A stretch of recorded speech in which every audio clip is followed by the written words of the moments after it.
A single post goes live, the fandom goes completely silent, and in an instant, an entire marriage is declared over by millions of strangers online. Welcome to StarScope K-Report.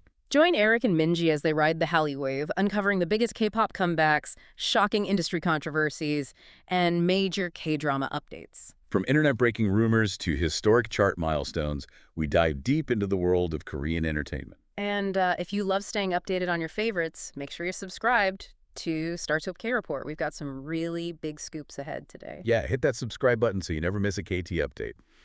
So for today's deep dive, I want you to imagine something for a second. You post this deeply personal, almost philosophical thought on your feed, right? Like a late-night brain dump. Exactly. You're sitting in your car, you're feeling reflective, and you type out something really vulnerable about human connection. You hit publish, put your phone down, go to sleep. And then you wake up the next morning. And it's just chaos. Complete chaos. Thousands of complete strangers have analyzed your words, dissected your emotional state, and just collectively concluded that your marriage is suddenly over. It sounds like, like a surreal psychological thriller. Suddenly, this massive crowd of K-nets is shouting about a version of your life that doesn't actually exist, and their speculation is just instantly treated as breaking news. Right, which brings us to the core of our mission today. We are exploring the terrifying velocity of internet rumors in South Korean pop culture, and we're using this recent crazy incident involving influencer Lee Sol-ai as our starting point. Yeah, and we're pulling from entertainment dispatches, direct social media updates, and this really fascinating academic study from the Technical University of Munich. We want to understand how digital platforms amplify our worst impulses. And more importantly, how these platforms can be completely redesigned to stop cyberbullying. But let's start with the catalyst. So Lee Sol-ai, who is married to comedian and director Park Sung-kwang, she recently posted a video of herself. Right, she's just in her car. Yeah, in a car, with this really lengthy, heavy caption. According to Soompi, she wrote about being 39 years old and having, quote, a past I want to erase. Which, is a heavy statement right out of the gate, but she went on to describe this specific moment of conflict. She wrote about a time she met someone with totally different values, and she stayed up all night trying to persuade them. And she reflected on that, right? Calling it what was the quote? A terrible act of arrogance to expect others to fully grasp her deep emotional twists and turns. Yeah, and the phrasing is just beautiful. She wrapped up the post by concluding that true love is like this miracle where people fit together without forced effort. She said love is embracing even the gaps we cannot understand. Which is such a poetic observation on human connection. It really is. But because this is the internet, Yeah. and specifically the intense world of K-entertainment fandoms, netizens didn't read it as poetry. They read it as a hidden confession. Oh, totally. They flooded her comments, just instantly demanding to know if she and Park Sung-kwang had divorced. The leap to the most catastrophic scenario was immediate. One user just bluntly asked if they were divorced. And she had to reply directly, right? Yeah, she replied with, no. And that little Korean crying symbol, the Hyuki character. She had to issue an official clarification that the post was merely a general reflection on relationships. She called it a hook to develop her thoughts. And here is the really profound disconnect. She revealed that her anxiety in that exact moment, the reason she was feeling so reflective, it had absolutely nothing to do with her marriage. Right. She was nervously awaiting a regular medical checkup for a chronic illness. Wow. I mean, we really have to look at the severe reality she is navigating behind the screen here. So she and her husband married in 2020. They appeared on a reality show together. Which kind of invited the public in, right? It breaks down that wall. Exactly. But crucially, last year, she revealed a battle with female cancer. She had to endure surgery and 6 months of grueling chemotherapy. Which is just, it's unimaginable. Yeah, and tragically, that trauma left her unable to have children. Her body is still recovering from all of this. I mean, Koreaboo reports that she recently posted about getting severe stomach cramps just from eating spicy vegetable intestines. Oh, because her stomach is so sensitive now from the chemo. Right. But despite carrying all that physical and emotional weight, she actively pushes this positive outlook. She shares photos of herself maintaining a healthy weight, around 42 to 33 kilograms, and proudly states her life motto is now living a life to relieve regret. It's just wild. She is fighting this deeply personal battle for her health, while this massive, anonymous audience treats her private diary like a cryptic corporate press release, just searching for any hint of drama to consume. It's like reading someone's diary and treating it like HYBE just dropped a disbandment notice. And you might look at her situation and think, well, the backlash happened because her post was vague. Right, like if she had just spoken clearly, the internet wouldn't have weaponized it. Exactly. Yeah. But this hostility isn't just a reaction to ambiguity. The data shows this punishing microscope applies just as heavily to completely straightforward, totally innocent comments. Oh, absolutely. And that brings us to the story of Lee Joan from the K-pop group MBLAQ. It illustrates this perfectly. So he appeared on a YouTube broadcast that was filming at a really low-cost coffee shop. Right. And he was just trying to be nice. Yeah, he was trying to validate the hard work of manager there. He said something like, "Don't you make 10 million won a month?" which is roughly 6,600 US dollars. He's trying to offer a compliment. He's basically saying, you work incredibly hard. You deserve to be making a great living. Exactly. But then rapper Din Din, who was also on the broadcast, joked that celebrities have absolutely no concept of money. Oh, no. Yeah. And that single interaction was enough to trigger an absolute avalanche. The dogpiling from K-nets was instantaneous. They labeled him completely detached from reality. Yeah. Called him arrogant. Yeah, and on camera, he tried to brush it off as just part of the broadcast banter, but the psychological toll was devastating. He later confessed that he literally couldn't sleep for a year because of the backlash. A year of insomnia over an awkward compliment to a barista. I mean, it highlights this totally unique dynamic in South Korea's digital landscape. We are talking about a highly collectivist society with nearly 100% internet penetration. When public opinion mobilizes there, it doesn't just trickle, it floods. It's like an all-kill on the charts, but for negativity. And that's not even the wildest part of this story. Later in this deep dive, we'll talk about how this exact same internet behavior forced a massive tech giant to completely change its platform. Yeah, you definitely want to stick around for that. But going back to Lee Jun, the reaction is fueled by what psychologists call the online disinhibition effect. Right, the screen changes thing. It does. The psychological distance created by a screen just strips away our natural social filters. When everyday internet users can't see the face of the person they're attacking and their own identity is concealed, it completely dehumanizes the target. They stop seeing Lee Solai recovering from cancer or Lee Jun making a conversational misstep. Exactly. They just see avatars. They just see their bias or someone else's bias or a target. Which makes the tragic outcome of that projection almost inevitable. And, we saw this systemic crisis hit a breaking point in late 2019.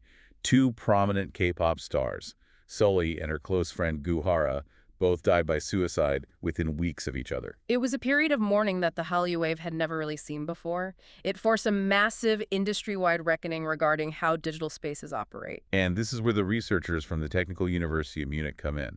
They authored this study titled Closing Pandora's Box on Naver. They analyzed the platform's data leading up to those tragedies. And what they found was staggering. Sully and Guhara were receiving roughly 15% abusive or offensive comments on their news articles. And the researchers also highlighted a glaring double standard in that toxicity. A massive portion of those abusive comments were specifically gender-related. Right, just intensely scrutinizing their physical appearance, their relationships, and their conduct in these highly aggressive ways that male public figures rarely, if ever, experience. Yeah.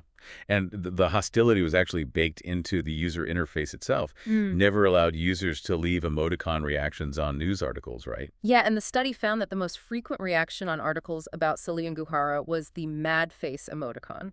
A constant, quantifiable wave of visible anger attached to your name every single day. It's suffocating. Now, the government had actually anticipated this kind of digital toxicity years earlier. Based on historical data back in 2009, South Korea implemented the Network Act. Okay, what did that do? It mandated that users provide their real verified names to post online. The underlying theory was simple deterrence. If you force people to attach their real-world identity to their digital words, they will self-regulate. I mean, in theory, that makes sense. But forcing someone to essentially upload their driver's license just to leave a comment is a massive privacy concern. Huge privacy concern. And trolls are resourceful. I mean, if they can't use their real name, they just boot up a VPN or migrate to an entirely different platform. So the Network Act failed and was eventually repealed because it suffocated free expression without actually solving the cultural rot. Real names just didn't stop the hate. So because the government mandate failed, the platform itself had to intervene. In the spring of 2020, Naver implemented a series of unprecedented self-regulatory measures. Right, and they started on March 6th with a drastic first step. They completely removed the comment section on all entertainment news. Just a total blackout. The fandom said nowhere to post on those articles. Right. But then on March 19th, they rolled out a more nuanced solution. They call it pseudonymization. Okay, break that down for us. What does that mean? So they didn't force users to display their real names, which avoided the trap of the repealed Network Act. Instead, they made every user's entire comment history completely public and easily accessible to anyone on the platform. Oh, wow. So think of it like a masquerade ball. The 2009 Network Act tried to rip the masks off everyone, which just made the most toxic people sneak in through the back door. Exactly. But Naver's pseudonymization kept the masks on. You can still participate under a nickname, but now you have to wear this glowing sign around your neck that displays every single thing you've ever said to every other guest at the party. That is a perfect analogy. It's a permanent digital rap sheet. Uh. And then they closed the final loophole on April 13th by mandating identity verification just to register an account in the first place. So Naver knows exactly who you are, even if the public only sees your username and your persistent track record. Right. And the researchers at the Technical University of Munich wanted to measure if this approach actually altered human behavior. They conducted a causal impact analysis to evaluate the aftermath of these changes. And I have to imagine that if you give everyone a public, permanent track record, people just stop talking entirely. Like, it's the ultimate chilling effect. You're afraid to engage at all because every typo or heated fan war moment is glued to your profile forever. Well, the methodology of a causal impact analysis is vital here because it isolates the effect of the platform's policy from normal fluctuations in the comeback schedules and news cycle. And the data confirmed your assumption regarding volume. The sheer number of comments across the platform did drop significantly. So the platform became quieter. Quieter, yes. But the critical finding was the change in composition. The percentage of abusive and offensive comments plummeted at a much steeper rate than the overall drop in volume. That distinction is huge. It wasn't just that fewer people were participating. It was that the people who remained engaged were fundamentally behaving better. Shaming the shamers actually worked. It really did. And it worked because it leveraged cultural psychology. In a highly collectivist society that deeply values reputation and, saving face, forcing users to publicly own their history broke the cycle of abuse. You can't pretend to be this objective, innocent critic on one article if your transparent history shows you've been a relentless troll on 50 others. Exactly. But Naver didn't stop there. We have to look at the user interface change they rolled out on May 14th, 2020. Remember that mad emoticon we discussed? The one that was disproportionately used to harass Sully and Guhara. Yeah. Naver completely removed it from the entertainment section. Just deleted it entirely. And they replaced it with positive or neutral alternatives, right? Yeah. Like cheer, congrats, surprise, and sad. This speaks directly to the concept of friction in user experience design. If a platform gives you a giant red angry button, expressing rage is a frictionless transaction. It takes half a second and zero cognitive effort to just leave a mark of hostility. Right. But by removing that single button, Naver introduced emotional friction. If a user was slightly annoyed, they no longer had an easy outlet. They either had to select a neutral emotion or expend the actual effort to type out a comment. Which, as we just established, was now permanently tied to their public record. Exactly. The data from the Munich study shows this simple UI change effectively neutralized the overall sentiment of user engagement.